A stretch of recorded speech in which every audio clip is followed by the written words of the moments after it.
Le 8 mars 2014, quelque part au-dessus de la mer de Chine, le MH370 de la Malaysia Airlines, avec 239 personnes à bord, disparaît des écrans radars. Ce jour-là commence le plus grand mystère de l'histoire de l'aviation mondiale. 5 ans plus tard, malgré la mobilisation de centaines d'experts du monde entier, l'avion n'a pas été retrouvé. Et cette incroyable énigme n'est à ce jour toujours pas résolue. La Malaysia Airlines a remis son rapport officiel d'enquête en juillet 2018. Ce rapport, très controversé, conclut à un détournement du MH370, alors même qu'il n'y a pas eu à ce jour la moindre revendication. Pourtant, 5 ans après la disparition de l'avion, de nouvelles hypothèses apparaissent. Y aurait-il eu des marchandises dangereuses dans les soutes de l'avion? Des passagers suspects à l'embarquement? Une bavure militaire en mer de Chine pourrait-elle être à l'origine de la disparition de l'avion? Et que penser de ce drôle d'aventurier qui trouve miraculeusement des débris du MH370 dès qu'une équipe de télévision est avec lui? Dans ce drame, tout pose question. Jusqu'à cette partie de l'aile du Boeing 777, un flaperon retrouvé il y a 3 ans sur l'île de la Réunion, mais dont certains experts remettent en cause l'identification. Pour essayer de comprendre ce qu'il s'est passé, nous avons mené une contre-enquête. Nous avons rencontré Guylain Vatrolos, qui a perdu sa femme et 2 de ses enfants dans ce drame. Son avocate, maître Marie Dosé. Jean-Paul Troadec, ancien responsable du bureau d'enquête de l'aviation civile française, qui a travaillé sur des dizaines de crashs aériens. Florence de Changy, journaliste, qui a beaucoup enquêté sur la disparition du MH370. Fabrice Pelosi, conseiller en gestion de crise. Et enfin, les spécialistes du groupe Captio, qui ont émis une nouvelle hypothèse sur le lieu de disparition de l'avion. 5 ans après la disparition du MH370, l'absence de réponse accentue chaque jour un peu plus l'immense chagrin des familles. Résultat, elles ont perdu toute confiance et remettent en question l'ensemble de l'enquête. Cette incroyable énigme ne cacherait-elle pas le plus grand mensonge de l'histoire de l'aviation mondiale? C'est beaucoup plus grave que ça. L'avion, on sait où il est. Commençons notre enquête en reprenant la chronologie validée par le rapport officiel. Le 8 mars 2014, à minuit 42, le MH370 décolle de la capitale malaisienne Kuala Lumpur pour Pékin. Le vol doit durer 6h30. Avec 49 tonnes de kérosène, l'appareil a une autonomie de 7h30, soit 1 heure de plus que le temps de vol prévu. À l'embarquement, on compte 12 membres d'équipage et 227 passagers de 14 nationalités différentes. 4 Français sont à bord. Le début du vol se déroule sans problème. Le MH370 atteint normalement son altitude de croisière à 10 000 mètres. À 1h07, soit 26 minutes après le décollage, l'appareil passe au-dessus du point de navigation Higari, un des points de passage prévus par son plan de vol. 12 minutes plus tard, toujours rien à signaler. L'appareil quitte l'espace aérien de la Malaisie et s'apprête à passer sous le contrôle d'Ho Chi Minh Ville, au Vietnam. Selon la procédure habituelle, un échange radio met fin à la communication avec la Malaisie. C'est le dernier message audible envoyé par le MH370. L'avion ne prendra jamais contact avec les contrôleurs vietnamiens. Autre fait étonnant, 1 minute après le dernier message, tous les moyens d'identification et de communication de l'avion s'interrompent. Le MH370 devient alors un avion fantôme. Dans un premier temps, le contrôleur vietnamien ne s'inquiète pas du silence de l'avion. Ce n'est qu'au bout de 20 minutes qu'il prévient ses collègues malaisiens. À 6h30, heure prévue de l'atterrissage de l'avion à Pékin, le MH370 n'est toujours pas annoncé à l'aéroport. Malgré le manque d'informations, les familles comprennent que quelque chose d'anormal s'est passé. 延误有一部分消息，他就给我一纸儿，然后让我等着。Ce n'est qu'une heure plus tard que les autorités malaisiennes annoncent officiellement la disparition de l'avion. Malaysia Airlines confirm that this flight MH370 lost contact with Subang Air Traffic Control at 2:40 a.m. Pour les familles des passagers, c'est le choc. Un à un, les proches des passagers du vol MH370 affluent vers les zones aménagées pour eux dans l'aéroport de Pékin. Une attente insupportable. Mon fils a seulement 40 ans. Comment est-ce possible de le remplacer? Après cette première annonce dramatique, commence pour les familles des victimes un véritable cauchemar. Les informations et les contre-informations s'enchaînent. Les recherches en mer de Chine ne donnent rien. Les communicants de la Malaysia Airlines cumulent les erreurs. Jusqu'à cette information incroyable. Après l'interruption de son système de communication, le MH370 aurait été repéré par des radars militaires alors qu'il faisait un demi-tour.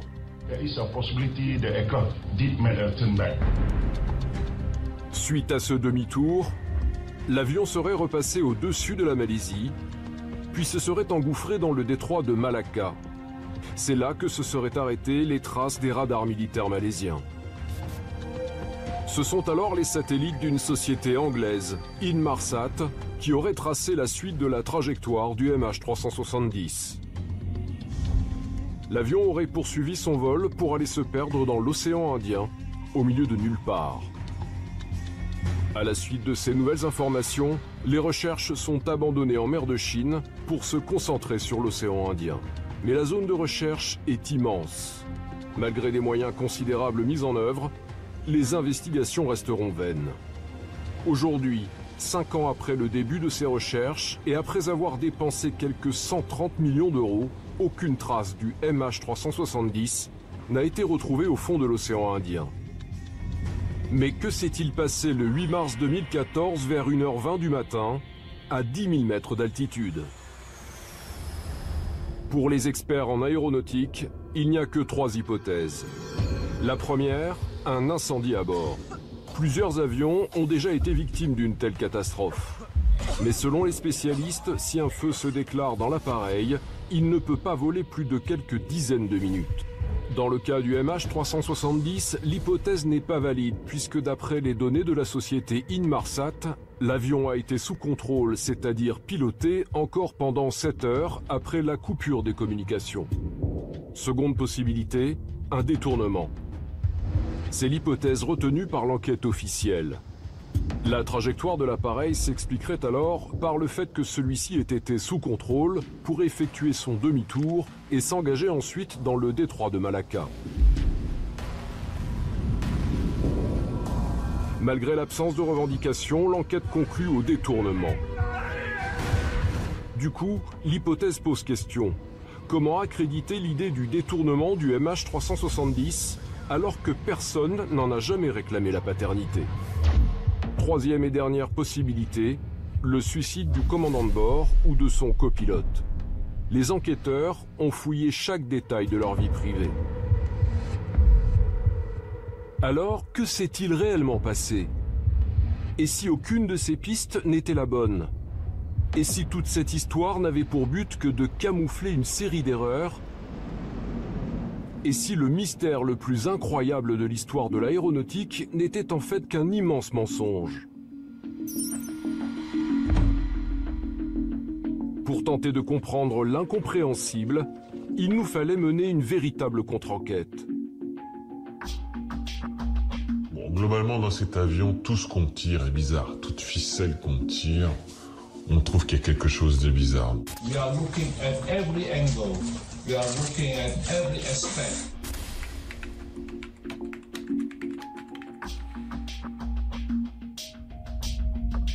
D'abord, les passagers.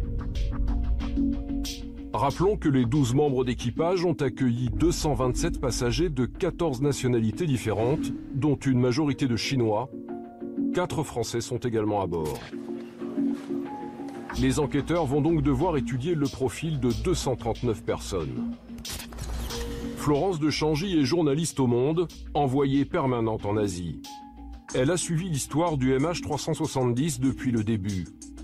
Elle s'est livrée à une contre-enquête approfondie. Très vite, Florence de Changy s'est également intéressée aux passagers.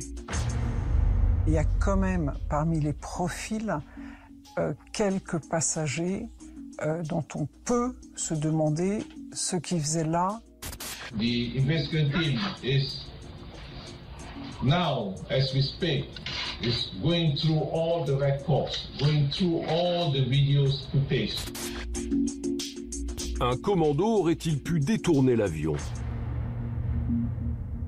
Pour le savoir, la liste des passagers avec leur numéro de passeport est remise à Interpol. Les passagers, on a commencé par nous dire tout de suite, il y a 2 Iraniens qui ont des faux passeports. Dans le contexte international de l'époque, 2 Iraniens voyageant avec de faux passeports à bord d'un avion qui a disparu, ça ne pouvait évidemment pas passer inaperçu. D'autant plus que 3 jours après la disparition de l'avion, les Malaisiens présentent en conférence de presse des photos un peu étonnantes des 2 Iraniens. Le problème, c'est que quand la Malaisie distribue les photos, ils font un espèce de montage complètement raté de photocopie, ce qui fait qu'en fait, les 2 hommes se retrouvent avec le même pantalon. Et là, c'est très facile de dire qu'est-ce que c'est que ce montage, et ça éveille des soupçons. La Malaysia Airlines est sous pression. Et pour Fabrice Pelosi, spécialiste en gestion de crise, dès le début, la situation a été mal gérée. Il y a plein d'informations qui vont être diffusées, qui sont soit non vérifiées, soit des rumeurs, et surtout qui vont donner lieu à des interprétations. Ça, c'est tout ce qu'on veut éviter en situation de communication de crise. On veut uniquement des informations vérifiées et des faits.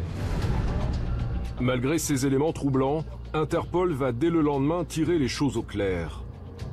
J'ai trouvé surtout que les 24 heures étaient un temps extrêmement court pour nous dire il n'y a pas de problème avec les Iraniens.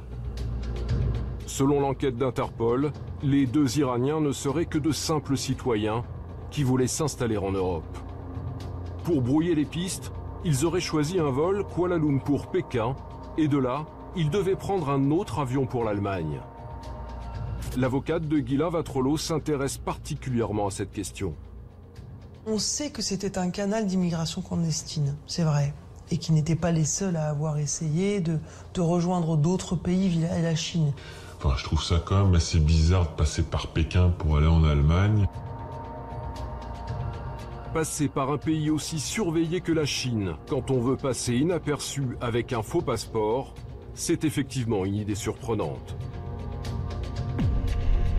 D'autre part, si les Iraniens ont passé les contrôles avec de faux passeports, ça pose question sur les conditions de sécurité de l'aéroport. Par ailleurs, en ce qui concerne les passagers, un homme en particulier pose également question. Alors, il y a effectivement aussi un passager qui est un spécialiste d'aéronautique. On nous avait dit au départ, personne ne connaît le monde de l'aviation dans cet avion. Et pourtant, l'occupant du siège 29A, Mohamed Kaheroul, est ingénieur de vol. Il travaille pour des sociétés privées spécialisées dans les jets d'affaires. Et le siège qu'occupe Mohamed Kaheroul est situé juste sous le système de communication par satellite de l'avion. Les Français se sont inquiétés de cette coïncidence, semble-t-il, entre le fait qu'il soit le seul ingénieur qualifié et qu'il soit à cet endroit de l'avion. Or, sa connaissance des différents systèmes électroniques dans un avion aurait pu lui donner les clés nécessaires pour en prendre le contrôle. Je suis persuadé qu'en tout cas, En ce qui concerne contrôler un avion à distance, en 2014, c'était possible et que les Américains avaient la technologie. En ce sens que moi, j'ai retrouvé les brevets, qui sont des brevets Honeywell Boeing, qui disent qu'on peut prendre possession d'un avion à distance. Quoi qu'il en soit, en 2015, c'était possible sans aucun brevet de Boeing. Car Chris Roberts, un hacker américain, s'est vanté sur les réseaux sociaux d'avoir piraté en plein vol l'appareil dans lequel il se trouvait. Il aurait fait cela en se connectant au réseau informatique de l'appareil via l'écran situé devant les passagers. Le hacker aurait réussi à modifier la puissance des moteurs, et ce malgré le pilotage automatique de l'appareil. Le FBI, qui a vu passer le message de Chris Roberts sur les réseaux sociaux, l'a rapidement arrêté à sa descente de l'avion. Un interrogatoire a eu lieu, mais il n'a pas été poursuivi. Si Chris Roberts a pu réussir ce coup, Mohamed Khairoul, depuis son siège 29A, aurait-il pu le faire également? Faisait-il partie d'un commando chargé de détourner l'appareil? La justice française enquête sur Mohamed Khairoul. Mais le rapport final de la Malaisie conclut qu'aucun des passagers ne serait responsable du détournement. Alors, qui aurait détourné le MH370? Les pilotes? The Malaysian authorities have refocused their investigation into the crew. Les pilotes et copilotes, on en a beaucoup parlé. Il est évident que très longtemps, les enquêteurs ont voulu charger le pilote.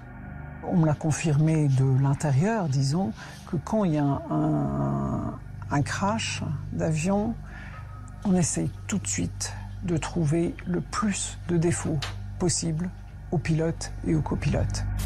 Les pilotes ne pouvant évidemment pas se défendre, ils peuvent faire office de coupable idéal pour la compagnie aérienne et le constructeur de l'avion.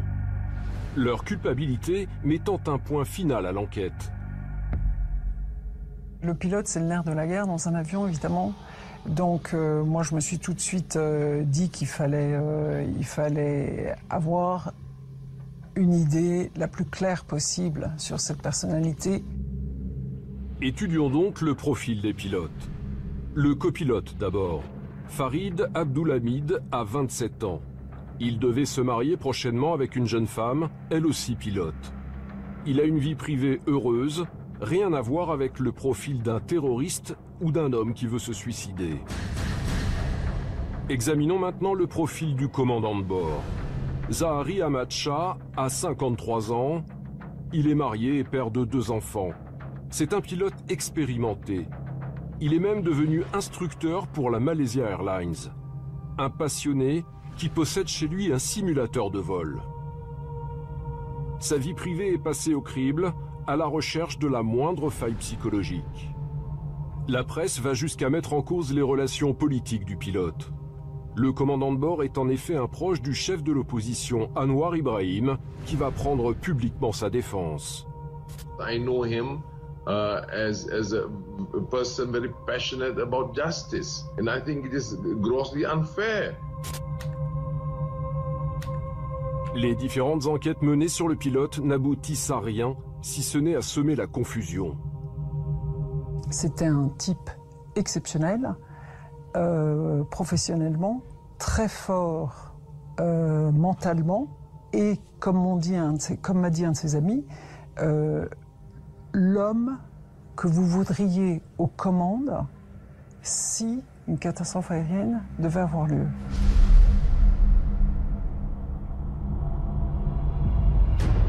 Pourtant, les enquêteurs vont vouloir en savoir plus. Les autorités vont donc perquisitionner le domicile du pilote et saisir son simulateur de vol. Ce que nous savons pour le moment sur ce simulateur de vol, c'est que des données ont été effacées le 3 février dernier. Ces données auraient-elles pu servir à préparer un détournement à des fins politiques? Quoi qu'il en soit, même si ce sont les Malaisiens qui ont effectué la saisie, c'est le FBI qui repart avec les données du simulateur. Pourquoi le FBI? Je sais pas. Bon, pourquoi ils sont sur place si rapidement? Pourquoi ils récupèrent le simulateur de vol du pilote? Et c'est eux qui l'analysent. Ce qu'on sait, mais sans l'avoir jamais compris, c'est pourquoi est-ce qu'alors même que cet avion n'est pas officiellement disparu, le FBI perquisitionne le domicile des deux pilotes. Effectivement, cette perquisition a eu lieu 24 heures après la disparition de l'appareil. À noter la rapidité inhabituelle de la justice américaine pour mettre en place cette procédure dans un pays étranger. Donc il y a une procédure judiciaire, donc il y a une enquête, et c'est pas seulement du renseignement. Il y a nécessairement un caractère officiel qui a été donné à cette enquête. Mais en réalité, on n'en a pas trace, nous, dans notre dossier. Sans tomber dans le complotisme, comment expliquer que le FBI s'immisce ainsi dans une enquête concernant la Malaisie? Qu'est-ce que le FBI a caché? J'en sais rien. Moi, je suis pas dans la justice fiction, hein. Ce que je constate juste, c'est que jamais on nous a expliqué cette intervention du FBI. Il y a quelque chose qui fonctionne pas, là. 5 ans après les faits, malgré les demandes réitérées de la justice française, le FBI refuse toujours de collaborer. Que se cache-t-il derrière ce silence? À ce jour, c'est encore une question sans réponse.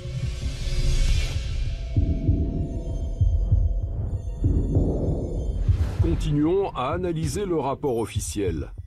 Dans un avion, en dehors des passagers et de leurs bagages, on transporte également dans les soutes des marchandises de toutes sortes. C'est le fret, que l'on appelle aussi le cargo. Qu'en est-il donc du fret embarqué à bord du MH370 ? Selon les enquêteurs, rien de particulier à signaler. Et pourtant, à y regarder de plus près, ce n'est pas si simple. Il y a à peu près 10 tonnes de cargo dans cet avion. Les soutes ne sont pas pleines, mais presque. Il y avait notamment 2,4 tonnes de chargement pour le fabricant d'électronique Motorola.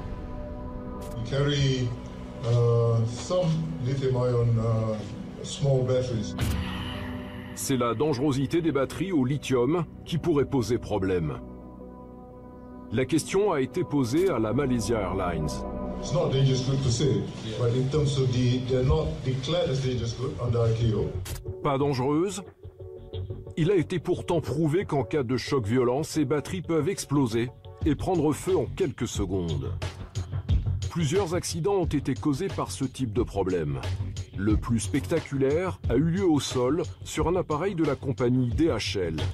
Imaginons l'ampleur de la catastrophe si ces batteries avaient pris feu pendant le vol du MH370. Cela pourrait-il être la raison de la disparition de l'avion? À côté de ce problème de sécurité, c'est la description même du chargement qui est un peu étrange.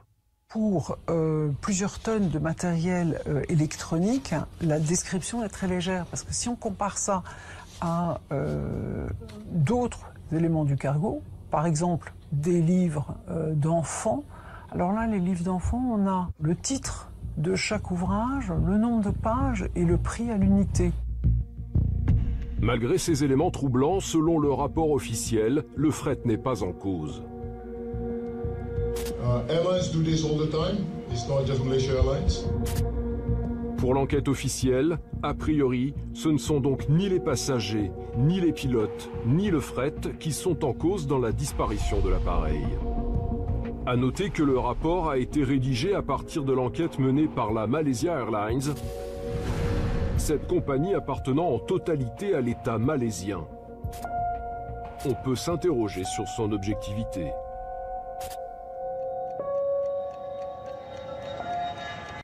Reprenons. Avant le décollage de l'avion, rien à signaler. Il est minuit 42 quand le MH370 décolle de la piste de Kuala Lumpur. Apparemment, aucun problème si l'on se fie aux enregistrements des conversations des pilotes avec la tour, puis avec le centre de contrôle en route qui gère le voyage. Malaysian 370, Lampu radar, good morning.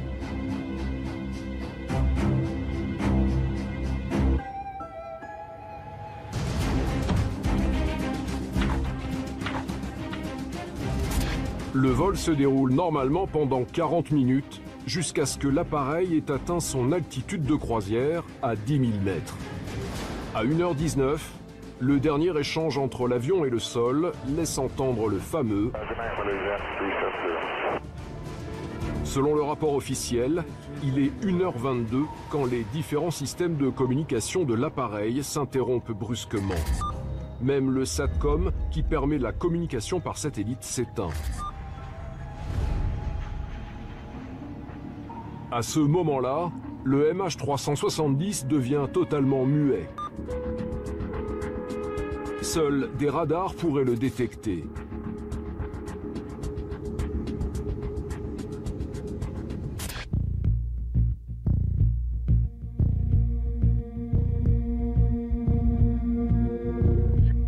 Cette coupure des communications se produit à un moment très précis qui ne semble pas être choisi au hasard, entre la zone des contrôleurs malaisiens et celle des Vietnamiens. Certains le mettent sur le dos de la coïncidence et les autres pensent que c'est tout sauf anodin, effectivement. Jean-Paul Troadec, ancien responsable du bureau d'enquête et d'analyse de l'aviation civile française, connaît bien ce genre de situation. Il a dirigé des dizaines d'enquêtes, notamment celles sur le crash du Concorde et du Rio-Paris. Le meilleur moment pour couper une communication, c'est au moment du transfert entre deux centres de contrôle. Ainsi, le MH370 quitte bien la zone malaisienne, mais il n'entrera jamais en contact avec les Vietnamiens. Et il faudra 20 longues minutes pour que les contrôleurs vietnamiens s'inquiètent et demandent à leurs collègues malaisiens des nouvelles de l'avion. Mais pour Jean-Marc Garot, spécialiste du contrôle aérien, il y aurait une explication. C'est le contrôleur de Kuala Lumpur qui dit au pilote « Appelez mon collègue vietnamien, il va vous s'occuper de vous, etc. » Et le contrôleur de Kuala Lumpur, une fois qu'il a dit ça, il ôte cet avion de sa mémoire opérationnelle. Il va s'occuper d'autre chose et il a d'autres avions. Donc cet avion n'existe plus. Le contrôleur vietnamien, lui, c'est le symétrique. Il sait qu'il va avoir un avion, mais sa mémoire opérationnelle ne sera déclenchée que quand le pilote va l'appeler. Alors il s'est passé 20 minutes. On peut trouver que c'est extravagant, mais il y a des anecdotes où ça a duré beaucoup plus longtemps. Donc si le but était de détourner l'appareil en toute discrétion, couper les systèmes de communication à cet endroit était une idée judicieuse. C'est d'ailleurs la conclusion du rapport officiel. Mais cette interruption des systèmes de communication pourrait avoir une autre cause qu'un détournement. Un problème dans la soute électronique, un incendie, en tout cas, un événement soudain et très brutal. Un témoignage vient accréditer cette hypothèse. Mike McKay, un Néo-Zélandais qui travaille sur une plateforme pétrolière en mer de Chine, au large du Vietnam, déclare avoir vu dans la nuit du 8 mars une boule de feu à l'horizon. C'est un ingénieur qui travaille sur les plateformes pétrolières. Je le trouve incroyablement crédible. Il n'a aucune raison de donner, de témoigner comme il le fait. Dès l'annonce de la disparition de l'avion, il tente de prévenir les autorités malaisiennes. Son témoignage est particulièrement détaillé. Il dit précisément qu'il a vu une énorme flamme qui a duré 10 à 15 secondes. Il estime même la distance à 50, voire 70 km au sud de sa position. Sans réponse des autorités, il envoie un mail à son employeur. Je crois avoir vu l'avion de la Malaysia Airlines tomber. Les heures concordent. J'ai contacté les autorités malaisiennes et vietnamiennes il y a plusieurs jours, mais je ne sais pas si le message a été reçu. Disons qu'il est tellement sûr que ce qu'il a vu est exceptionnel, qu'il insiste beaucoup pour le faire savoir. Et ce qui se passe à ce moment-là pour lui, c'est très étrange. C'est-à-dire qu'au lieu qu'on prenne son témoignage au sérieux en disant « Ah bon, bah merci beaucoup, de toute façon ça tombe bien, on cherche cet avion, ce que vous nous dites est extrêmement bizarre, on n'a aucune raison de douter de votre parole », il est immédiatement expulsé.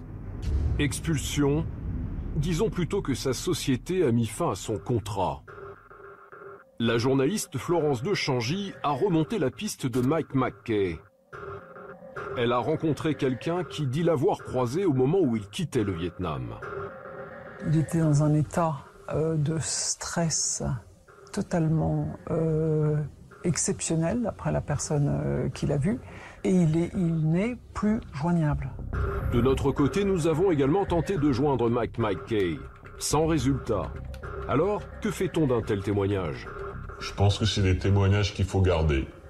Je pense que quelqu'un qui nous dit « j'ai vu une boule de feu en mer des Chines », ça reste plausible pour moi. Un autre élément vient renforcer la thèse de l'accident. Au moment même de la disparition du MH370, un appel de détresse aurait été entendu par des militaires américains basés en Thaïlande et relayé par le China News. Cet élément viendrait corroborer l'existence de la boule de feu vue par Mike Kay en mer de Chine.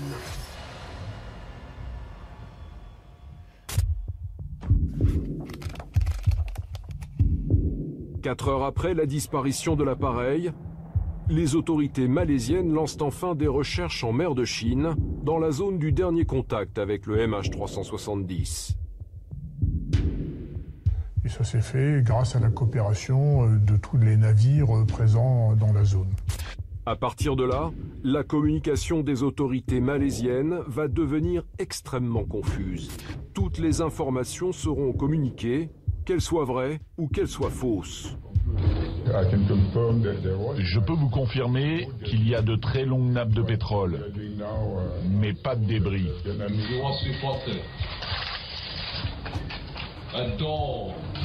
Les déclarations se contredisent et sèment la confusion.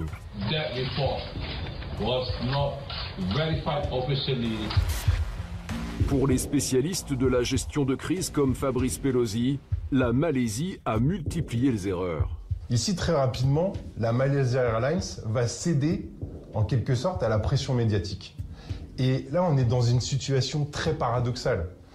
Parce qu'au final, parfois, on peut reprocher à des entreprises de ne pas être assez transparentes. Ici, la Malaysia Airlines est très transparente. Très transparente ou trop transparente? Dès le début de l'affaire, un responsable malaisien se fait particulièrement remarquer. C'est Hishamuddin Hussein.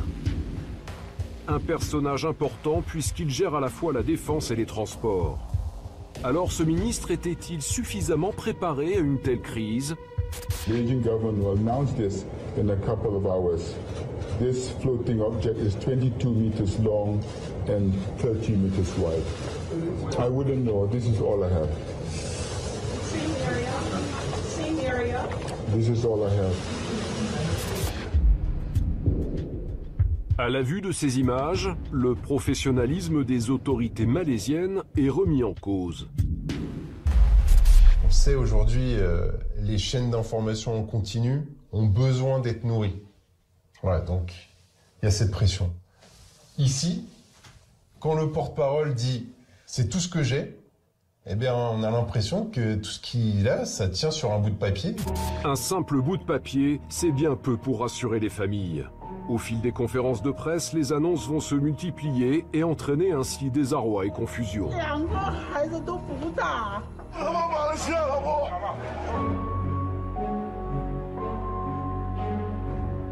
We had a very good meeting with them. We answered all their questions. Les familles des victimes n'ont pas le même sentiment sur cette rencontre. Fact is, they didn't give us any convincing information. Donc dès la première semaine, je me dis, on veut nous cacher quelque chose. La communication est chaotique et ce n'est pas la façon dont sont menées les recherches en mer de Chine qui rassure les familles des victimes. Le problème, c'est que ces mers de Chine, non seulement on devrait avoir eu des débris, et il y a du monde, quoi. Il n'y a effectivement aucun débris repéré, alors que la mer de Chine est l'une des plus fréquentées du monde. Or là, on a un B777, qui est le cheval de labour de l'aviation civile, qui disparaît. Donc je dis, c'est juste une insulte à l'intelligence humaine. On n'a même pas besoin de dire est-ce qu'on nous ment. Ça n'a aucun sens. Toujours à propos de la mer de Chine, Florence de Changy a identifié un autre élément passé sous silence. Il y avait d'une part une très grosse campagne d'exercices militaires annuels qui s'appelle Cobra Gold. Avec 7 nations impliquées, Cobra Gold est l'un des exercices militaires les plus importants dans cette région du globe. Mais ce n'est pas tout. Celle qui allait commencer 1 ou 2 jours plus tard, c'était Tiger Cope. Et là, c'est tripartite seulement. Et c'est les 3 défenses les plus importantes de la région, en l'occurrence Thaïlande, Singapour et États-Unis. C'était donc 2 exercices militaires de très grande envergure. Une présence qui pourrait ouvrir la piste d'un accident impliquant les militaires. Cette hypothèse expliquerait la boule de feu vue par Mike Mackay et la brusque coupure des communications de l'avion.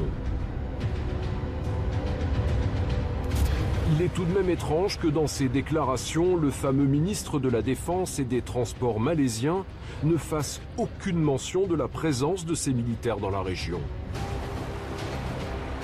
On n'en a jamais entendu parler. Mais moi, ce que je crois, c'est on nous ment, enfin, on sait la vérité, on ne nous dit pas la vérité. Et pourquoi? C'est une sale histoire. Bref, pour dire les choses clairement, selon Ghislain Vatrolos, la disparition du Boeing de la Malaysia Airlines serait liée à une bavure militaire. Donc si l'avion tombe tout de suite en mer de Chine, c'est qu'il est abattu. Donc il y a 2 solutions. Il est abattu ou c'est possible aussi qu'il se prenne un avion militaire, se prenne un avion civil, ça peut arriver.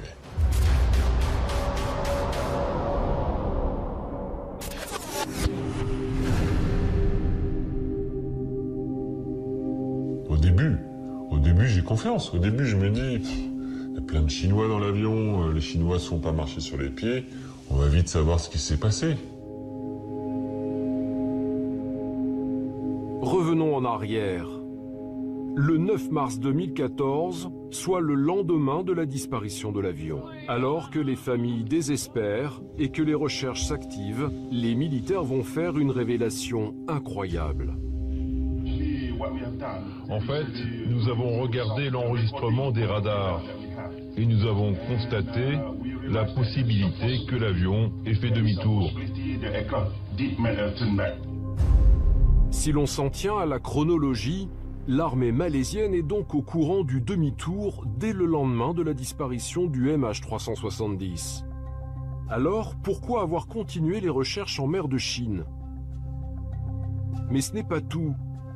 2 jours après l'annonce du demi-tour, le ministre de la Défense et des Transports lui-même vient démentir l'existence de ce même demi-tour. As Malaysian Airlines will confirm shortly, those reports are inaccurate. Inaccurate, sans fondement. Pourquoi cette nouvelle contre-information? En tout cas, ce nouveau cafouillage va faire perdre un temps précieux aux recherches. Mais ce n'est pas fini. Au bout du 5e jour, nouveau revirement. Les officiels vont finalement confirmer ce que tout le monde avait compris. Le MH370 aurait bien fait demi-tour. Les recherches sont aussitôt abandonnées en mer de Chine pour se concentrer sur la mer d'Andaman. L'avion a disparu depuis déjà 5 jours. Quand au bout de 5 jours, où on a cherché en mer de Chine, on nous dit on a vu l'avion dans la mer d'Andaman, est-ce que c'est une incompétence ou est-ce qu'on cache quelque chose? Moi je crois qu'on cache quelque chose. Et c'est là que je porte plainte. Parce que je me dis il y a un problème. On va nous cacher la vérité. Et pour moi, depuis le 5e jour, on nous cache la vérité. La planète entière regarde la Malaisie et c'est l'incompréhension. Demi-tour, pas demi-tour et re-demi-tour, il y a de quoi s'interroger. Si on accepte ce demi-tour, comme on sait qu'il n'y a eu ni problème technique ni incendie, une seule explication semble plausible. Au départ, il y a eu un détournement de l'avion. Tout ce qu'on peut dire. L'avion est piloté et cette trajectoire, elle est voulue. Donc ça, quelque part, pour faire cette trajectoire, il faut l'avoir programmée, il faut l'avoir étudiée. Pour quelle intention? Je ne sais pas. Face au cafouillage des autorités malaisiennes, les familles des victimes perdent définitivement confiance.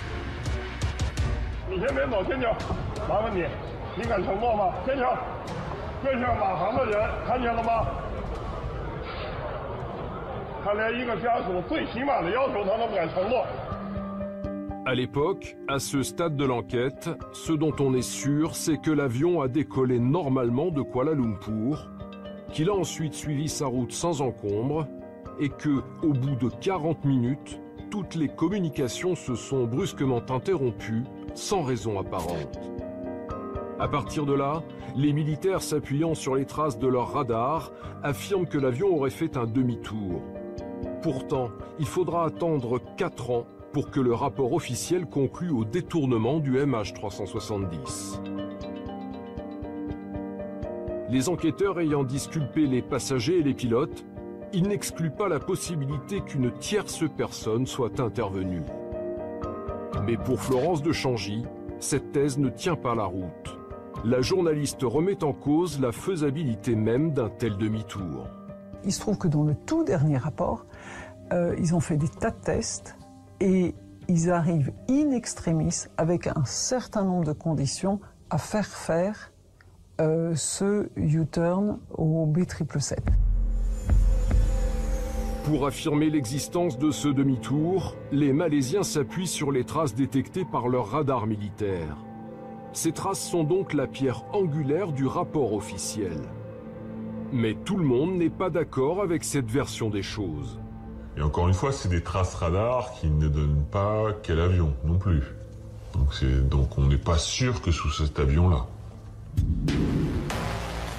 Il y a certaines personnes qui, ayant regardé la trajectoire d'après les données radar, pensent qu'il s'agirait plutôt de 2 avions différents, c'est-à-dire que le premier bras de l'épingle à cheveux, c'est le MH370, le deuxième, c'est un autre avion. Pour Florence de Changy, il n'y a donc pas eu de demi-tour. L'avion aurait interrompu son vol au-dessus de la mer de Chine, victime d'un tragique accident. Mais les autorités malaisiennes nous ont présenté des traces radar qui disent que l'avion a continué sa course.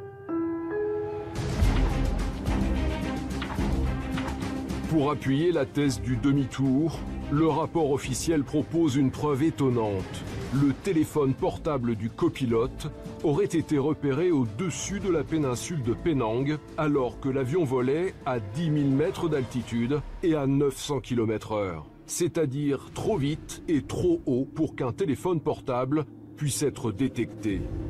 Et il y a une autre raison de douter de l'existence de cette connexion. Bon, déjà, il y a 239 personnes, donc il y a à peu près 200 téléphones. Si le téléphone du copilote borne, il y a une dizaine, il y a une vingtaine de téléphones qui doivent borner aussi là. Donc là, encore une fois, il y a un problème. Un problème, peut-être, mais pas pour l'enquête officielle.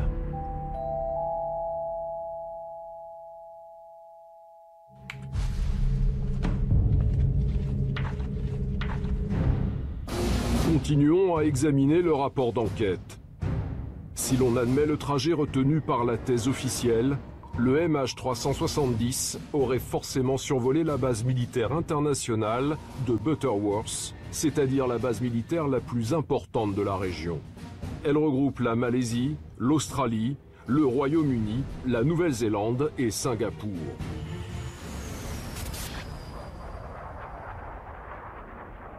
Le 8 mars 2014, un Boeing 777, tout feu éteint, ne répondant à aucune communication radio, aurait survolé la base. Comment expliquer que les militaires n'aient pas du tout réagi ? Dans une interview incroyable, réalisée 3 mois après le drame, Hishamuddin Hussein, ministre de la Défense malaisien, répond à une journaliste australienne. Pourquoi cet appareil n'a-t-il pas été intercepté ? Are you going to say that we're going to shoot it down? Well, you said that, not me. No, I'm asking you. I could not possibly answer that. I'm not a minister of If you're not going to defense. shoot it down, what's the point of sending it up? To see where it's going. Well, to see it going, you need a fighter for that? We're talking about military procedures. And if I did shoot it down, you'll be the first to say, how can you shoot down a commercial airline with 14 nationals, half of them Chinese? I'll be in a worse position probably. Why shoot it down if it's not hostile? Well, the Americans would. Comment interpréter ce sourire? Quoi qu'il en soit, l'enquête officielle conclut que cet avion ne représentait aucune menace et qu'il était amical. Mais comment le savait-il alors qu'aucun contact n'avait été pris avec l'appareil? Encore une zone d'ombre.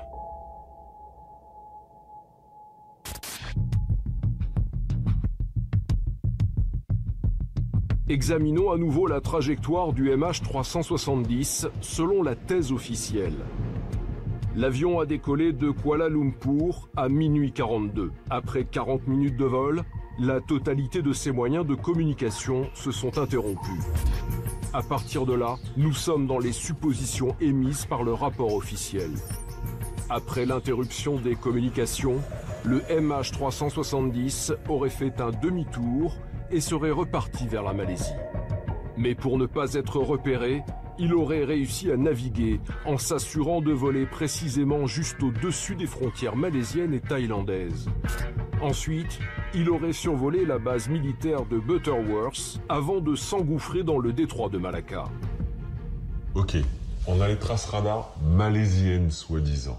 Mais encore une fois, pour moi, si l'avion fait le trajet qu'on nous dit qu'il a fait, il ne doit pas seulement y avoir que des traces radars malaisiennes. Le radar, il s'arrête pas à la frontière. Et encore une fois, il n'est pas resté qu'en Malaisie, cet avion. Effectivement, si on s'appuie sur la trajectoire retenue par le rapport officiel, le MH370 aurait dû être repéré plusieurs fois par les radars militaires des pays limitrophes. Mais comme ces autres pays ne se sont jamais manifestés, reste à faire confiance à la Malaisie. Comment se fait-il que seulement la Malaisie dit « j'ai pointé 2 fois l'avion » ? Pour Jean-Paul Troadec, il faut faire attention aux données qui sont utilisées au cours de l'investigation. C'est toujours un peu délicat, si vous voulez, de s'appuyer sur des informations fournies par les militaires pour faire une enquête sur un accident civil. Ce que je dis surtout, c'est qu'on nous a jamais apporté la preuve de ces données-là. Alors, encore une fois, il nous faut faire confiance à la version malaisienne.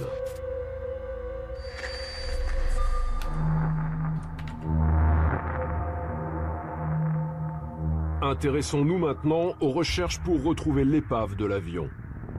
Elles se sont d'abord concentrées pendant 5 jours en mer de Chine. Une aberration, puisqu'en accréditant la thèse du demi-tour, les autorités malaisiennes reconnaissaient que l'avion ne pouvait s'y trouver. Après avoir perdu beaucoup de temps, les recherches se sont donc déplacées vers la mer d'Andaman, c'est-à-dire au dernier endroit où les radars militaires auraient aperçu une trace de l'avion fantôme.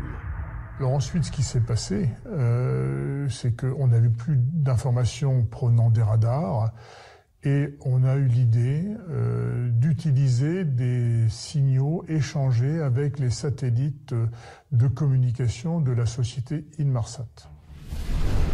Attention, nous ouvrons un nouveau chapitre de cette incroyable histoire. Inmarsat est une société anglaise qui possède une flotte de satellites géostationnaires orbitant à 36 000 km au-dessus de la Terre. Toutes les 60 minutes, les satellites d'Inmarsat interrogent les trains, les navires, les avions de leurs clients. Ils vérifient ainsi qu'ils sont toujours dans une zone de couverture et que l'on peut échanger avec eux. L'avion renvoie alors un signal de présence qu'on appelle un ping. Pour le MH370, les pings étaient absents depuis la coupure de tous les systèmes de communication au-dessus de la mer de Chine. Ce qui est étonnant, c'est que ces pings seraient réapparus miraculeusement au moment où l'avion sortait de la couverture radar militaire des Malaisiens. Hasard, chance, quoi qu'il en soit, C'est donc à 2h25 le matin du 8 mars 2014 qu'un satellite d'Inmarsat aurait détecté ce premier ping. Ce qui suppose que tout d'un coup, le système de communication par satellite de l'avion se soit remis à fonctionner. Bon, c'est le problème de ces données-là en plus. Les données Inmarsat ne sont pas faites pour suivre les avions. Effectivement, ces données ne fournissent pas la position de l'appareil. Donc ce qu'on a fait, c'est une exploitation particulière de ces signaux. Comme nous l'avons vu, normalement, toutes les 60 minutes, le satellite et l'avion communiquent pendant quelques secondes. Cette communication permettant de savoir si l'avion est toujours dans sa zone de couverture. Inmarsat nous dit qu'il y a eu 7 échanges entre le satellite et le MH370. Grâce à des calculs complexes, ces 7 échanges ont permis de dessiner 7 arcs. Et on sait aussi que la trajectoire de l'avion s'est interrompue à ce qu'on a appelé le 7e arc, le 7e et dernier arc, qui correspond très vraisemblablement à l'arrêt des moteurs parce que l'avion était arrivé à ce moment-là à court de carburant. Rappelons qu'au départ de Kuala Lumpur, le MH370 avait du kérosène pour 7h30 de vol maximum. Donc le 7e arc va du Kazakhstan jusqu'au sud de l'océan Indien. Une zone immense. Est-ce qu'on peut déduire de tout ça une trajectoire? La réponse est non, sans faire des hypothèses complémentaires. À partir de là, les ingénieurs d'Inmarsat vont se lancer dans des calculs ultra complexes. Pour avancer, ils vont devoir faire face à de nombreuses hypothèses. Par exemple, choisir une trajectoire avec une altitude et une vitesse de croisière qui leur permettent de faire correspondre leurs calculs avec les fameux pings. Guylain Vatrolos remet ses hypothèses en cause. Donc Inmarsat, en fonction de ça, a déduit une trajectoire. Mais pour déduire une trajectoire, ils ont dû prendre des hypothèses de vitesse, d'altitude. Voilà, et ils ont pris une vitesse et une altitude constante. Quand on voit le trajet erratique de l'avion avant, on a du mal à y croire quand même. Donc c'est sur la base de ces hypothèses qu'Inmarsat déduit que le MH370 aurait terminé sa course dans le sud de l'océan Indien. C'est le Premier ministre malaisien en personne qui annonce cette incroyable nouvelle au monde entier. Its last position was in the middle of the Indian Ocean, west of Perth. C'est-à-dire au milieu de nulle part. À partir de là, pour définir une zone de recherche, les Malaisiens et les Australiens vont se baser uniquement sur les conclusions d'Inmarsat. Alors même qu'Inmarsat reconnaît dans son rapport n'avoir travaillé qu'à partir d'une hypothèse parmi tant d'autres. Comme cette route n'est pas plus recevable que n'importe quelle autre, ce n'est pas une base acceptable pour entamer des recherches et pour même prétendre, au-delà de tout doute raisonnable, que l'avion est là où on dit qu'il est. Si les Australiens ont fait cette hypothèse, c'est qu'il fallait leur, à tout prix, qu'ils trouvent une idée pour limiter la zone de recherche. Mais c'est une hypothèse ad hoc, une hypothèse a priori. C'est comme la personne qui a perdu ses clés la nuit et qui va les chercher sous le lampadaire, non pas parce qu'elle pense qu'elle est sous le lampadaire, mais parce que c'est le seul endroit où elle a des chances de le trouver, parce que c'est éclairé. La probabilité de retrouver le MH370 était vraiment infime. Un coup de poker pour les Australiens et leurs alliés. En ce qui concerne Inmarsat, certains experts pensent que la société ne dit pas toute la vérité au sujet des signaux et des données qu'elle a recueillis grâce à ses satellites. Un ancien employé d'Inmarsat m'a dit en même temps que tous les avions pour lesquels Inmarsat travaillait étaient parfaitement localisés à tout moment. Et donc, pourquoi pas le MH370 ?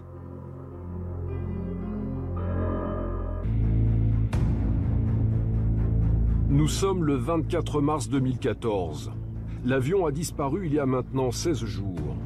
Après d'innombrables cafouillages, la Malaisie annonce qu'une nouvelle zone de recherche vient d'être définie pour retrouver l'épave du Boeing 777 dans l'océan Indien.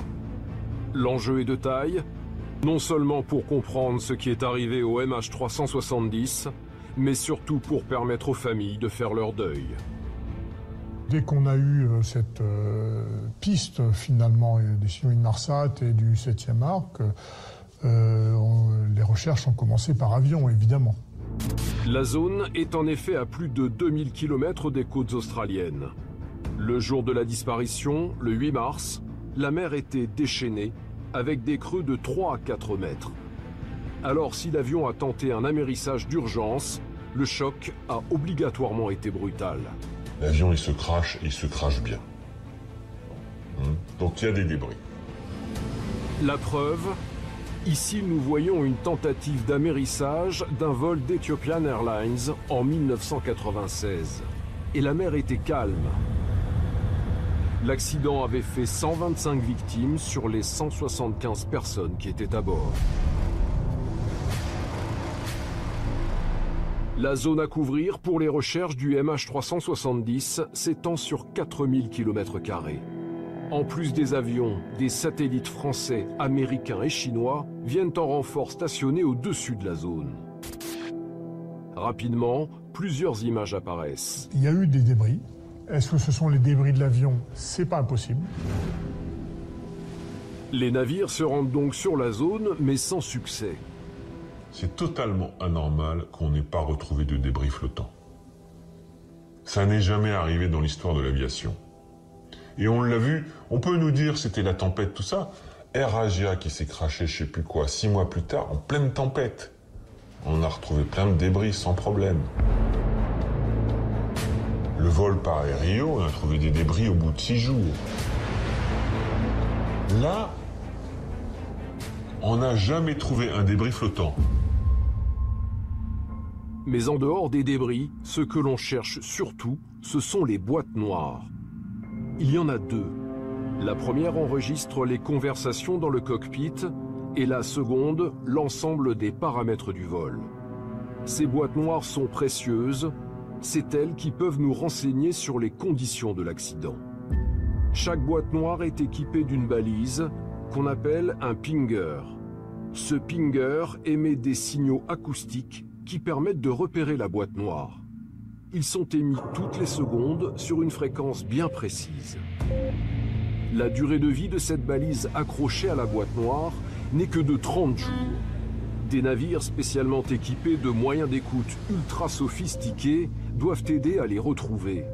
En théorie, on cherche 2 signaux acoustiques car il y a 2 boîtes noires. On sait qu'un des pingers ne devait pas fonctionner parce qu'il avait dépassé sa date limite d'utilisation et il n'avait pas été réparé en temps utile par la compagnie aérienne.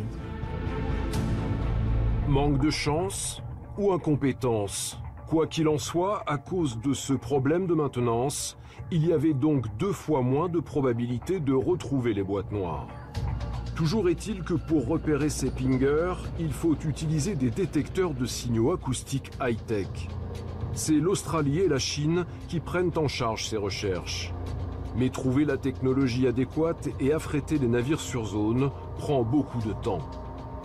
Si vous arrivez au bout de 3 semaines, il ne vous reste pas longtemps pour éventuellement détecter les pingers. Et effectivement, quand les navires arrivent sur place, les pingers n'ont plus que 3 jours de durée de vie. Selon Jean-Paul Troadec, qui a dirigé les recherches de l'épave du Rio-Paris, la probabilité de repérer ces signaux était plus qu'infime. Et ça aurait été un miracle, plutôt un événement d'une probabilité extrêmement faible qu'on puisse les détecter à ce moment-là. Mais certains croient au miracle. La preuve, les Chinois vont annoncer qu'ils ont détecté des signaux acoustiques. Ils savent que les boîtes noires émettent pendant 1 mois. Donc le 28e jour, les 2 bateaux disent « On a entendu un bruit. Génial, on a retrouvé les boîtes noires. » Savoir qu'il y avait un bateau chinois et un bateau australien. Le bateau chinois qui cherchait un bruit, dit « Je suis désolé, j'ai pas enregistré le bruit ». Donc déjà, vous y croyez. Le gars, il cherche un bruit, il n'enregistre pas.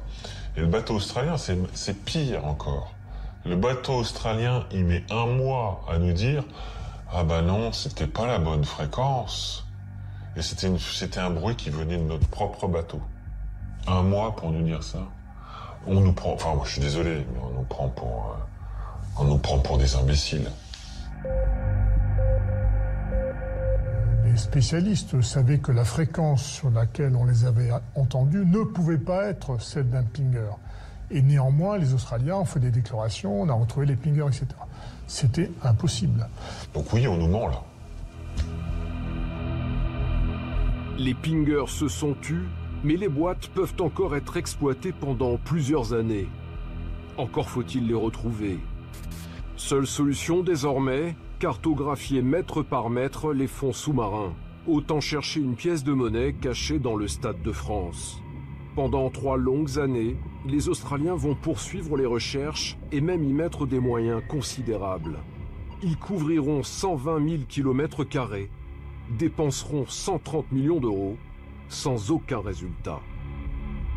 Une jeune société américaine, Ocean Infinity, en mal de notoriété, a même proposé aux Malaisiens de faire des recherches qui ne seraient financées que si elles aboutissaient. We can roughly cover 1,200 square kilometers a day. Encore une fois, sans résultat. Qu'est-ce que ça veut dire pour moi, ça? Ça veut dire juste une chose. C'est que c'était pas la bonne zone de crash. C'est tout ce que ça veut dire. On a découvert un certain nombre d'épaves de voiliers qui avaient coulé au cours des siècles. Peut-être certains avec un intérêt archéologique.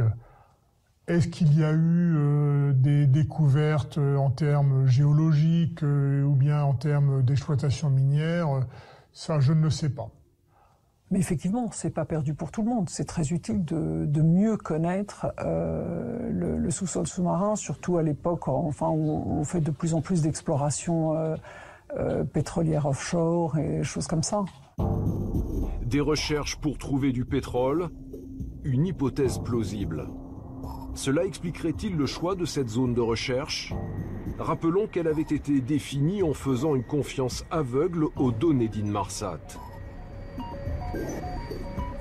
Donc encore une fois, je dis, il y a peut-être un problème avec les données quand même. Si l'on s'appuie sur les conclusions du rapport officiel, le vol MH370 de la Malaysia Airlines se serait abîmé dans le sud de l'océan Indien, au milieu de nulle part. Le 30 juillet 2015, soit plus de 500 jours après la disparition de l'avion, une découverte relance enfin l'espoir de localiser l'épave du MH370. À 8000 km du lieu supposé du crash, un débris est retrouvé sur une plage de l'île de la Réunion. Il s'agit d'un flaperon, c'est-à-dire d'une partie de l'aile droite du Boeing. La pièce mesure 2,30 m par 1,25 m. Mais comment se fait-il que ce débris ait voyagé sur une telle distance ? Seuls les morceaux les plus lourds vont couler immédiatement, par exemple un train d'atterrissage, les moteurs, là c'est très lourd et ça coule. Maintenant, les morceaux du fuselage, les morceaux de voilure peuvent continuer à flotter un certain temps ou même très longtemps à la surface de l'eau. Ce débris a voyagé sur plusieurs milliers de kilomètres avant de s'échouer sur une plage française. C'est donc la justice française qui s'est chargée de l'expertiser. Rappelons d'ailleurs que la France est aujourd'hui le seul pays à continuer encore à enquêter. Le flaperon saisi a donc été amené à Toulouse pour être présenté aux enquêteurs. Et alors quand vous le regardez de près, il se trouve que cette pièce a un défaut majeur, sans même rentrer dans les détails, c'est qu'il a perdu sa plaque d'immatriculation. Toutes les pièces importantes qui composent un avion sont obligatoirement immatriculées, numérotées et répertoriées. La seule instance dans laquelle on enlève une plaque d'immatriculation à une pièce d'un avion, c'est quand un avion est démantelé ou décommissionné. Là, c'est obligatoire. Or, il ne reste que 6 Boeing comme le MH370 encore en activité sur les 18 achetés par la Malaysia Airlines en 2002. Les autres ont pu être démantelés, comme une voiture à la casse ou loués à d'autres compagnies aériennes. Ce flaperon pourrait-il provenir d'un autre appareil? Comment faire pour être sûr que ce soit celui du MH370? Donc on est allé chercher des numéros à l'intérieur du débris, qui sont des numéros de pièces sous-traitantes fabriquées en Espagne.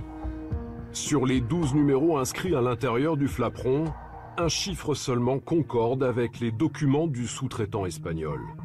Bizarrement, les numéros sont écrits à la main sur le rapport. Un peu léger comme preuve dans une affaire aussi dramatique. Moi, je ne m'attendais pas à ce que la traçabilité soit écrite à la main dans les sous-traitants de Boeing. Malgré tout, le rapport d'enquête français conclura bien que ce flaperon appartient au Boeing de la Malaysia Airlines. Ce débris, oui, il est bien d'un Boeing.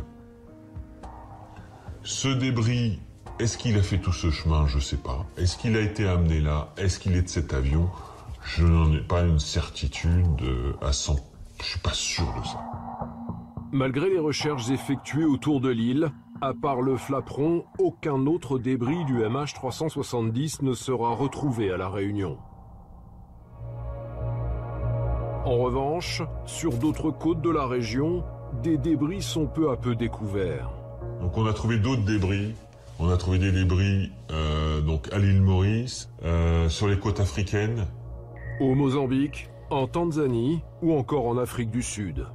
Il faut les prendre en considération comme une preuve supplémentaire que l'avion est bien tombé dans l'océan Indien. Peut-être, mais en tout cas pas là où les recherches ont été menées. Suite aux premiers débris qui ont été trouvés, il y a plein d'océanographes qui ont fait des analyses en fonction des zones probables où est tombé l'avion. Ils faisaient des analyses de dérive. Et la conclusion de ces analyses de dérive nous indique que l'on devrait retrouver des débris sur la côte est de l'île de Madagascar. Une fois cette information communiquée officiellement, les familles des victimes décident de participer à une campagne de recherche et de sensibilisation sur l'île. Donc on est allé là-bas avec les familles pour quelque part faire une grande page de com vis-à-vis des médias locaux, des gens locaux, des pêcheurs locaux, pour dire il y a sûrement des débris sur vos plages, il faut les retrouver. Voilà, donc c'est ça qu'on a fait. Mais derrière cette campagne de communication, on retrouve un drôle de personnage. Blaine Gibson. Cet Américain s'est pris de passion pour l'histoire du MH370 après avoir vu un reportage à la télévision. Il est avocat et aussi un peu aventurier. Qui n'a pas vraiment de boulot, qui n'a pas de famille, qui a zéro problème d'argent, qui parle 6 langues couramment, dont le français et le russe. Et ce gars-là, il passe sa vie à chercher les débris de cet avion-là. Depuis son apparition, Blaine Gibson intrigue. Donc il voyage dans le monde entier. Et c'est lui qui a trouvé un débris. Un jour, il va sur une plage au Mozambique et il trouve un débris. Et en plus, quand il trouve le débris, tous les journalistes américains sont là. Je ne sais pas pourquoi, mais il passe 2 heures sur une plage, il trouve un débris. Est-ce que quelqu'un a une règle? Avant qu'on y aille, il dit à France 2, envoyé spécial, il doit y avoir des débris à Madagascar. Et quand il fait venir France 2, il trouve un débris. Une règle? Quelle distance là entre les trous? Donc ce gars-là a trouvé plein de petits débris, qui sont peut-être de l'avion, peut-être pas de l'avion. Mais ce gars-là a une tendance est assez fort pour trouver pas mal de débris. Donc voilà. Malgré ses doutes, Ghislain Vatrelos va tout de même suivre Blaine Gibson dans l'aventure. Donc moi je vais dans un endroit, les Malaisiens vont dans un endroit et les Chinois vont avec Blaine. Devinez qui trouve un débris ce jour-là? Les gens avec Blaine. Donc encore une fois, bah voilà. Il fait venir les familles, ils vont une journée sur une plage, ils trouvent un débris. Bon, il a beaucoup de chance. Il a beaucoup de chance ce gars-là. Tous ces gens qui ont la chance, dès qu'ils se baladent sur une plage, de trouver des débris, c'est formidable. J'aurais envie d'en sourire si je défendais pas quelqu'un qui nécessairement souffre de tout ça à un moment donné. Voilà. Ce qui est étonnant aussi sur Blaine, c'est que ce gars est hyper connecté.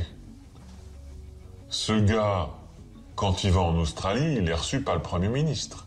Ce gars, quand il va en Malaisie, il est reçu par les ministres. Donc moi, je comprends pas. Moi, je sais pas comment il fait. Il est extrêmement bon. Il est extrêmement chanceux, extrêmement bon, extrêmement connecté. Donc Blaine Gibson est un personnage très singulier. Sa venue sur l'île de Madagascar serait-elle uniquement le fruit du hasard? Personne n'a répondu à cette question. Quoi qu'il en soit, Blaine Gibson va chercher des débris pendant plusieurs mois. Ceux qu'il trouvera seront considérés comme appartenant probablement au MH370 ou en tout cas à un Boeing.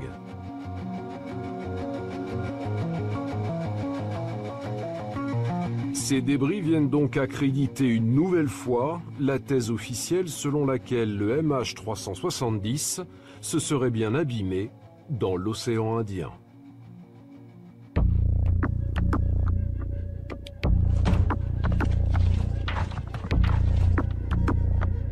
Depuis le début de cette tragédie, face aux atermoiements des officiels, des scientifiques du monde entier ont voulu comprendre. Ils se sont réunis sous la bannière de l'Independent Group. Ensemble, sur des forums, ces experts se sont mis à travailler et à échanger sur les différents aspects de l'enquête. Ils étaient tous très critiques à l'égard du rapport officiel et de l'utilisation des données Inmarsat.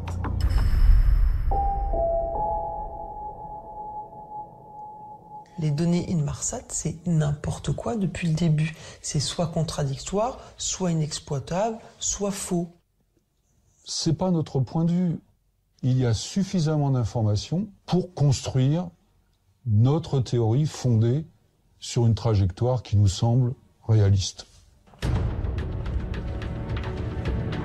Le groupe français Captio réunit des experts en aéronautique passionnés par la disparition du MH370. Extrêmement reconnus dans leur domaine, ils sont tous spécialistes. Certains du trafic aérien, d'autres de l'analyse numérique ou encore de la simulation par ordinateur. Pendant plusieurs mois, sur leur temps libre, ces spécialistes ont repris point par point l'ensemble des éléments du rapport officiel. Ils ont décrypté les données, recommencé les calculs, relu l'ensemble des conclusions. Résultat, leur hypothèse pourrait bien révolutionner toutes les théories émises jusqu'à présent pour comprendre la disparition du MH370. Nous avons rencontré deux des membres du groupe Captio, Jean-Marc Garot et Jean-Luc Marchand. Donc ça, c'est effectivement des gens extrêmement compétents, et qui se sont dit, mais en fonction des données Inmarsat, on peut trouver une autre trajectoire. Donc, on a fait l'hypothèse d'une trajectoire qui était liée à la structure de l'espace aérien pour se cacher. Ensuite, ils ont fait une déduction simple et limpide. S'il y a eu détournement, c'est qu'il y avait des pirates de l'air à bord de l'avion. Il leur fallait donc être discrets. Et pour l'être, ils se sont notamment mêlés au trafic aérien. On s'est dit à chaque point important, on se met à la place du pilote, des gens aux commandes, parce qu'on ne sait pas qui prenait le contrôle de l'avion à ce moment-là, et qu'ont-ils fait et qu'aurait-il fait? C'est quand on détourne un avion, c'est pas pour aller se perdre au milieu de l'océan Indien, c'est pour aller quelque part. Contrairement aux conclusions officielles basées sur les analyses froides et scientifiques des ingénieurs d'Inmarsat, le groupe Captio a choisi une approche beaucoup plus humaine. Ils ont travaillé comme de vrais Sherlock Holmes pour comprendre ce qui s'était passé depuis le début de l'histoire, depuis ce fameux demi-tour en mer de Chine. Comme des enquêteurs avec une boussole intellectuelle à la main. Pas une boussole géographique, mais intellectuelle. À chaque point important, qu'est-ce qui s'est passé, qu'est-ce qui a pu se passer et pourquoi. Et ensuite, de comparer les résultats avec ces fameuses données Inmarsat. Et ça concorde point par point.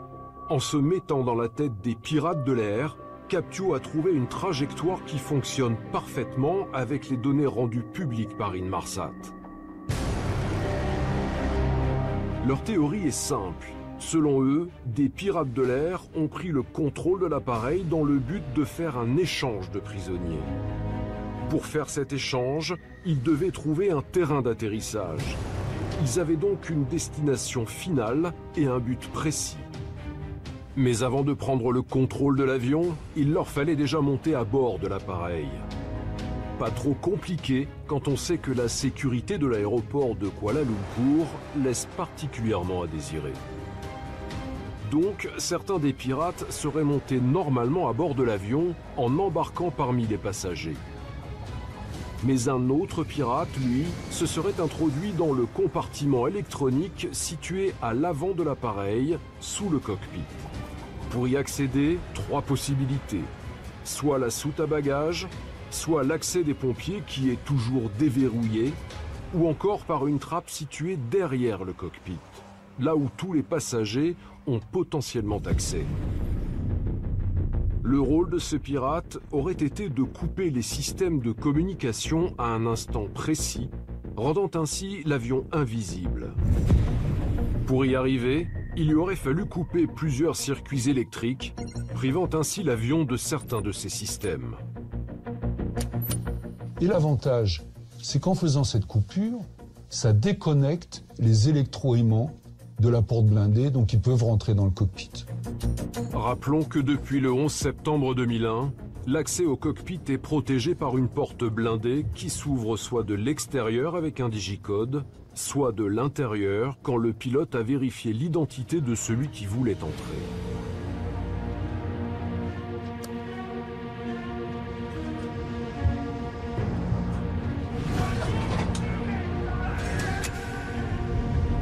À partir de là, les pirates auraient pris le contrôle de l'appareil et effectué un demi-tour. Pour ne pas attirer l'attention de l'armée ou des contrôleurs aériens, ils auraient navigué juste au-dessus des frontières et se seraient mêlés au trafic aérien. À la sortie du détroit de Malacca, en quittant l'espace surveillé par les radars militaires malaisiens, les pirates auraient alors remis l'électricité à bord de l'appareil. Captio pense que ce serait pour le confort des passagers. Mais cet acte aurait eu des conséquences auxquelles les pirates n'avaient pas pensé. En effet, la reprise du courant aurait réenclenché les systèmes de communication par satellite. Ainsi, les fameux pings d'Inmarsat auraient été de nouveau renvoyés régulièrement à l'insu des pirates. Après la sortie du détroit de Malacca, l'avion aurait poursuivi sa route vers le sud en longeant l'île de Sumatra.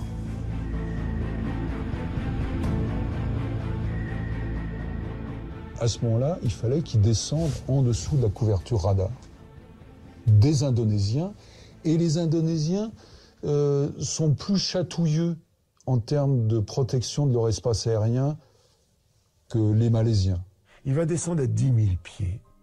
Et puis, encore une fois, un peu plus tard, il va descendre à 5 000 pieds, où là, il va rester et se mettre en croisière à 5 000 pieds. La trajectoire proposée par Captio est parfaitement cohérente avec les données d'Inmarsat. Et pourtant, au lieu de se baser sur une vitesse et une altitude constante comme l'a fait Inmarsat, Captio a fait varier l'altitude de l'avion sans toucher à sa vitesse. Donc on s'est dit, ils cherchaient vraiment à atterrir puisqu'ils ont fait tout cet effort pour éviter les collisions, le trafic, la visibilité, c'était que pour atterrir sain et sauf quelque part. Et la destination finale, loin des zones de recherche menées dans l'océan Indien, Christmas Island. Une toute petite île appartenant à l'Australie. Alors il y a une question d'ailleurs, pourquoi ils ne sont pas allés tout droit? Pourquoi de Kuala Lumpur ils ne sont pas allés à Christmas Island? Là aussi on a la réponse. Parce que Christmas Island, quand on regarde les horaires des compagnies aériennes qui y vont, ils y vont dans la journée. On ne se pose pas à Christmas Island de nuit. Donc ils voulaient arriver de jour. Et s'ils avaient voulu passer au travers de l'Indonésie, ils ne seraient pas allés loin. Effectivement, l'armée de l'air indonésienne, très sensible en matière d'espace aérien, aurait probablement tenté d'intercepter, voire même d'abattre l'appareil inconnu. D'ailleurs, depuis le 11 septembre 2001, la plupart des gouvernements n'auraient sans doute pas hésité à intervenir de la sorte. Donc ils ont fait le tour pour arriver à l'aube, au petit matin, à Christmas Island. Mais un détail manquait aux pirates de l'air. Un détail de surconsommation du moteur droit du Boeing. C'est que non seulement la surconsommation, c'est que c'est très difficile d'estimer la consommation de carburant à basse altitude. Car en faisant varier l'altitude, mais en gardant une vitesse constante, les moteurs de l'avion ont inévitablement consommé davantage de kérosène. Les pirates ne seraient plus qu'à 180 km de leur but et les réservoirs presque à sec. Ils étaient en gros à une centaine de nautiques au sud-est de Christmas Island pour s'aligner, pour attaquer l'approche de la piste qui est en pente. Donc il vaut mieux l'attaquer par le sud. L'avion tournait et il indique, d'après les données Inmarsat, qu'il était plein nord, donc il était dans son virage. Et on pense qu'il était donc avec un assez grand angle de roulis, ce qui fait que le réservoir droit est probablement s'est vidé. Le moteur droit se serait arrêté. Pour compenser, le moteur gauche aurait alors poussé au maximum, consommant ainsi ses dernières gouttes de kérosène.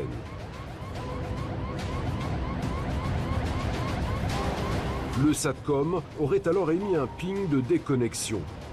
C'est le 6e et avant-dernier ping. Évidemment, il concorde parfaitement avec les données d'Inmarsat. À ce moment-là, le système de secours se serait enclenché et aurait redonné du courant électrique aux organes vitaux de l'appareil, dont le SATCOM, qui aurait alors émis un 7e et dernier ping de reboot. Sans moteur, le sort de l'appareil aurait été évidemment scellé et la course se serait terminée par un amérissage forcé.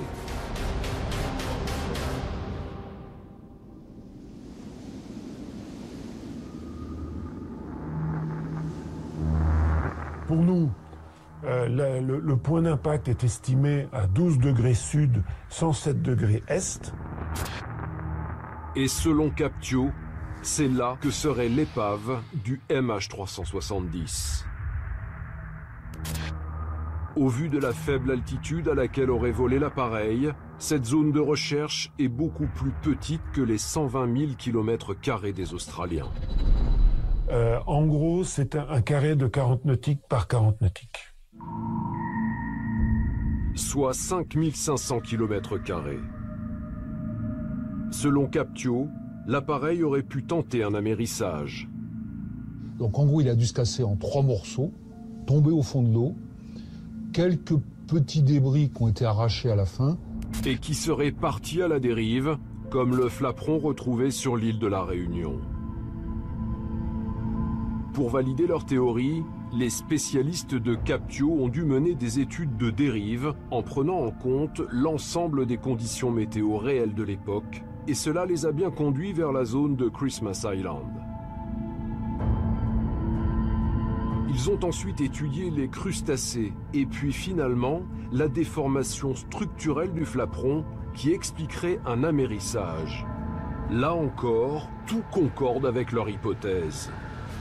Mais une question subsiste, pourquoi Christmas Island? Notre raisonnement, c'est que si on veut faire un échange d'otages, on le fait dans un pays démocratique. Et Christmas Island appartient à l'Australie, le pays le plus démocratique de la région. Un endroit qui pourrait sembler idéal pour un échange d'otages. Alors maintenant, quels otages? Pour quelles raisons? On ne peut pas savoir. Mais on n'a pas cherché à savoir et on ne veut pas aller plus loin. En effet, Captio se considère professionnel en aéronautique, mais pas en géopolitique. Aucune revendication n'a officiellement été faite. Il est impensable d'imaginer un détournement sans revendication. Qui aurait pu vouloir s'en prendre à un avion dont la majorité des passagers est chinoise? Seule la Chine pourrait répondre à cette question. Mais une chose est sûre, la Malaisie n'a pas retenu cette possibilité. Le groupe Captio a présenté sa théorie en octobre 2018 devant le Royal Aeronautical Society. Les spécialistes présents ont tous souligné la qualité et la rigueur de ce travail. Cette théorie relancera-t-elle les recherches pour retrouver l'épave du MH370 ? L'avenir nous le dira peut-être bientôt.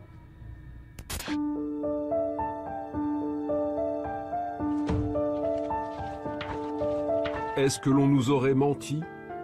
Peut-être. En tout cas, beaucoup de zones d'ombre demeurent. Qu'en est-il de la présence d'une cargaison dangereuse à bord de l'avion? Que penser des radars militaires malaisiens qui arrivent juste au bon moment? Blaine Gibson est-il un témoin fiable? Aujourd'hui, deux hypothèses subsistent encore. Un détournement sans revendication, c'est la version officielle.